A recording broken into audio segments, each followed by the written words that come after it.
Welcome to episode 20 of Dad's Rank Things. I'm Jones. I'm Tyler. And today we kick it off with another one of your guys' suggestions, a fan suggestion, and that is our favorite sports bad boys. So Tyler's worn a few shirts over a few episodes that have got attention, one of them being Christian, but we'll see if that comes up later. I think it got me thinking. Yes, I didn't want to wear my I still heart Christian Laettner shirt again or whatever, because I did catch a lot of flack for that. Yep. So what kind of brought this up? But I think we need to do a list of like athletes you love but everyone else hates. Okay. It seems like an interesting topic. I think our fans would go that route, but it got us thinking and got you guys thinking, so we took your suggestion, top 3 bad boys. All right, my number 3 has come up in the conversation recently, and that's Dennis Rodman, because a 30 for 30 film just dropped on him, which kind of showed his life, and we kind of talked about before, of a dramatic showcase of that. But you can't argue with what he did. He led the league in rebounding 7 years in a row with 3 different teams, won back-to-back Defensive Player of the Year awards, and he didn't score what was still an NBA superstar, which is very hard to do. So you can't argue with what he did on the court, even though he was polarizing off the court. He played with passion, which is one reason he was always fun to watch, regardless of if he was on the basketball court or off the basketball court. He was fun to watch. Yeah, definitely. If you've seen the 30 for 30, I don't know, it took me through a lot of roller coaster of emotions. I loved Dennis Rodman at one point, then I hated him, then I loved him again, and then I think by the end of it, I don't like him again. So it was one of those roller coaster things, but yeah, you can't argue with his passion. He cries a lot. It's interesting. You need to check it out. Definitely, if you haven't seen it. I read the book. Yeah, as bad as I want to be. Yeah, I read the book, so I knew a lot of those stories that were coming at us. But that's a good start. I think I'm gonna throw you for a twist here. Okay. My number 3 bad boy is John Daly. Oh, I think he's the closest we'll ever have to like a Happy Gilmore. Right. It's such a conservative sport, very strict and rigid, and he just didn't care. Right. He just didn't care. And, smoking out there, bare feet, overweight, doing whatever he wants to do, showing up late. But he was good. He had a little streak in his life where he was a top-notch golfer. Obviously, it fell off quick, probably because of discipline. But I think he made aware that you don't have to be this way if you don't want to be this way. That's why he was a bad boy, because he pissed off the golf purists, fans, and officials alike. But I think if you're a casual golf fan, then you liked John Daly, right? Because of what he stood for as kind of the anti-establishment guy. I think your devout golf fans hated him. Yeah, that's what made him a bad boy. But like you said, casual fan, or just like now I'm paying more attention to golf. Right, he made it interesting, right? Always. My number 2, I'd be hard pressed by all my Vikings fans if I didn't have Randy Moss as my number 2. As a Vikings fan, I lived with the ups and downs of what Randy brought to the table.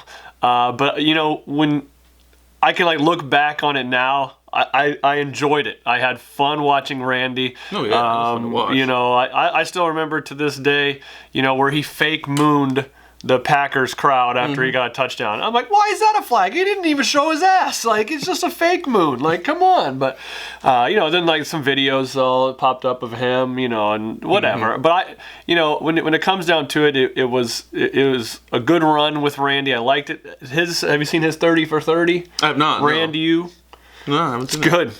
It's good. Now, so I'll ask you a question. The reason why I like Randy Moss is because he went to high school with Jason Williams, the basketball player, played both basketball and football with Jason Williams in West Virginia. But a follow-up question is, did you like Randy Moss when he played for the Patriots? Of course not. Of course not. It didn't. The brand loyalty didn't go towards. No. It was just. I respected him. With the Vikings. I respected him there. But it's funny. This just hit me. We've selected 3 people. They all have 30 for 30s about them so far, or are going. I think John Daly one, if it doesn't exist already, is coming. I'm pretty positive. Right. So that's my number 2. My number 2 is Deion Sanders. So prime time, 4 for 4. The only person to score a touchdown and hit a home run in the same week in professional sports. The reason why I liked him is because he was not only the fastest man on the planet in the 90s, but he drew attention for his mouth, his play, and his fashion. He had all-time swag. So that's the reason why I love Deion Sanders. It's funny too because once again we're 4 for 4. He has a 30 for 30. He kind of mentions in his that prime time is his football name. Like he really didn't consider that his baseball name. He almost took on a different persona to fit into each genre, each sport, and that sports culture, and that kind of.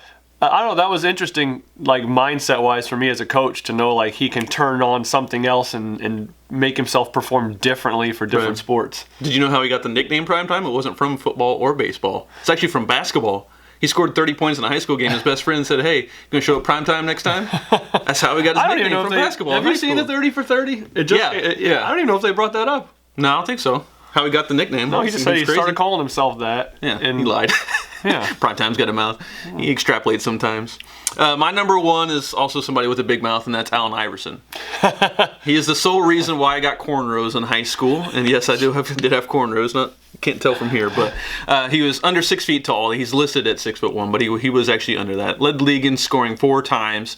Was an MVP. And again, being under 6 foot is unheard of in the NBA. But then also he crossed up Jordan, broke his ankles before Michael got fat.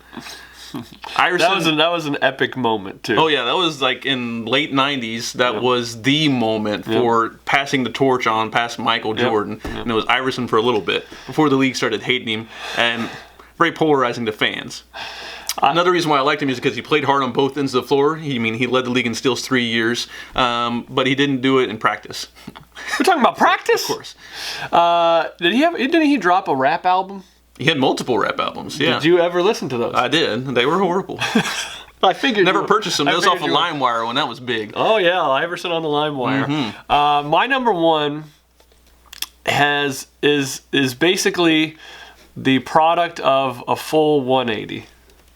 Full 180. I hated this person for my whole life growing up, as an NBA fan. And then I watched the 30 for 30 Bad Boys about the Pistons, and I couldn't help but completely understand and relate to the logical thinking of Bill Laimbeer. After I saw that, and I've watched it like 100 times now because we watch it, all the time for our road trips and everything, but I couldn't help but get into his mindset that he would do whatever it took for his team to win. Yeah. He would get in Michael Jordan's face. If Robert Parrish threw a punch at him and punched him in the face and got kicked out of the game, he helped his team.